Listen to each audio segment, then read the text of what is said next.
8月15日晚，台山任苑中學美東校友會成立18週年慶暨校友聯歡晚會喺紐約布魯克林新鳳凰城大酒樓隆重舉行。嚟自各地嘅任苑中學校友、師生、僑社代表等600多人歡聚一堂，共同慶祝校友會成立18週年，重溫昔日校園情誼，共聚同窗之情。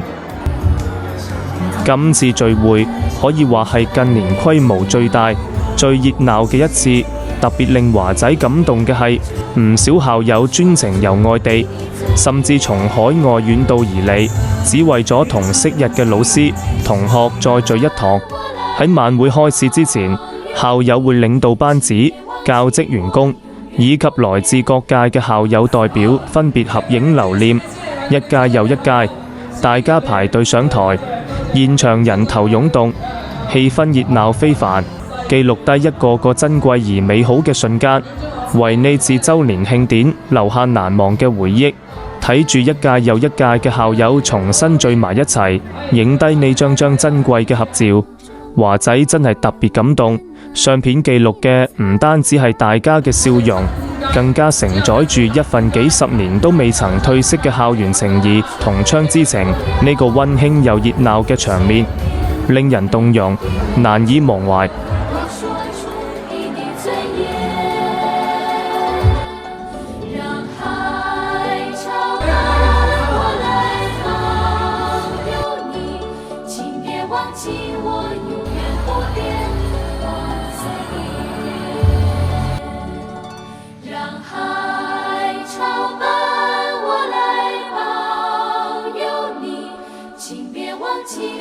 聯歡晚會現在開始。晚上7點半鐘，晚會正式開始，由曾偉良、趙國峰兩位校友擔任司儀，隨着中美國歌莊嚴奏響，晚會正式拉開序幕。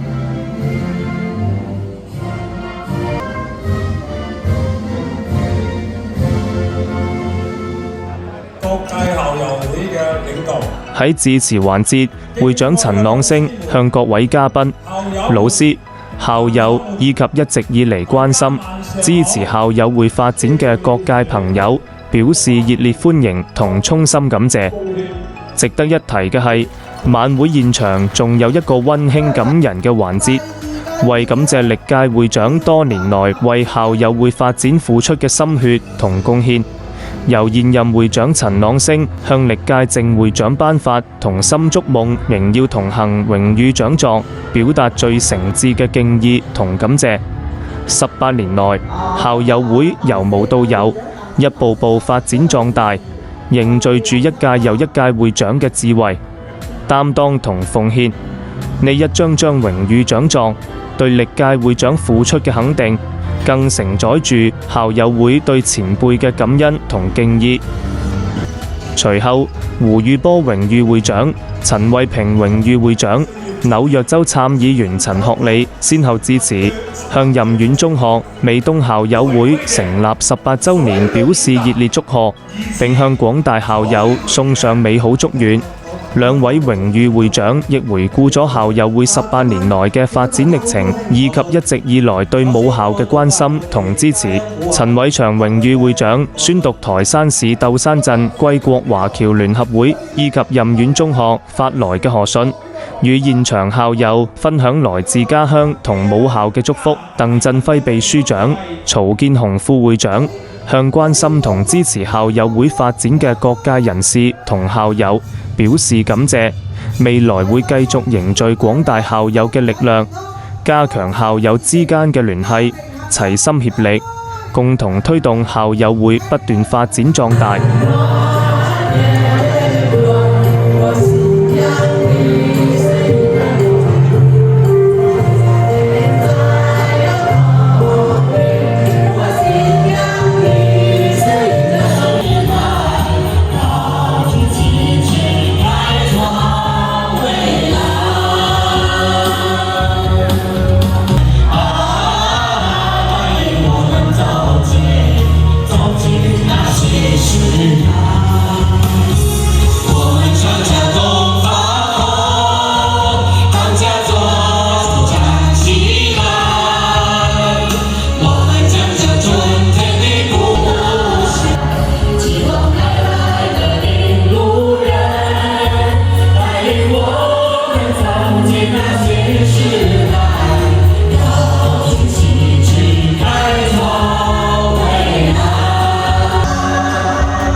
但是我總會找到你鼓勵，而這就算浪費，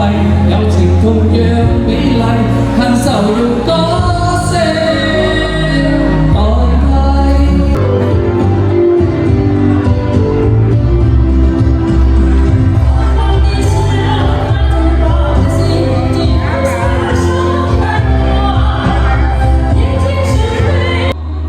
晚會上，除咗有溫馨嘅交流同珍貴嘅回憶之外，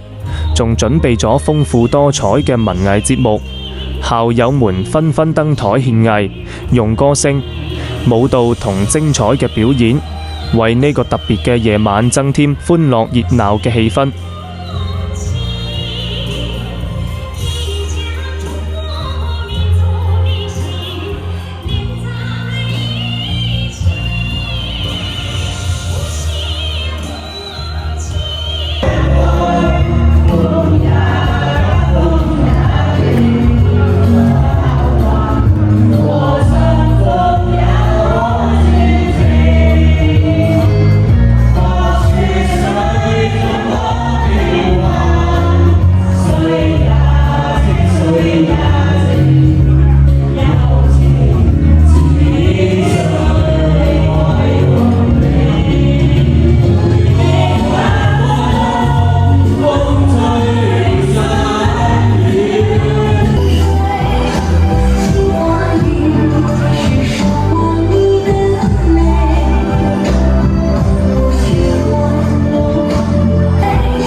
中80屆校友陳廣年就別出心裁，男扮女裝演繹舞蹈《江南夢》，優美嘅舞姿配合精彩嘅演出，贏得現場一陣又一陣嘅喝彩同掌聲，將晚會歡樂熱烈嘅氣氛推向高潮。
喺節目最後，華仔用一首熟悉又親切嘅任縣中學校歌，帶大家一齊回顧當晚活動中一幕幕溫馨嘅花絮。無論歲月點樣變遷，母校情、同學情始終令人難以忘懷。18年風雨兼程，18年情誼相伴。從校園走向海外，雖然大家身處不同城市、不同崗位，但對母校嘅感情始終沒有改變。校友會亦成為連接母校與海外校友、凝聚校友情誼嘅重要紐帶。最後，我哋共同祝福台山任苑中學美東校友會成立18週年慶圓滿成功，亦祝願所有校友身體健康、家庭幸福、事業順利。我哋期待下一次再見。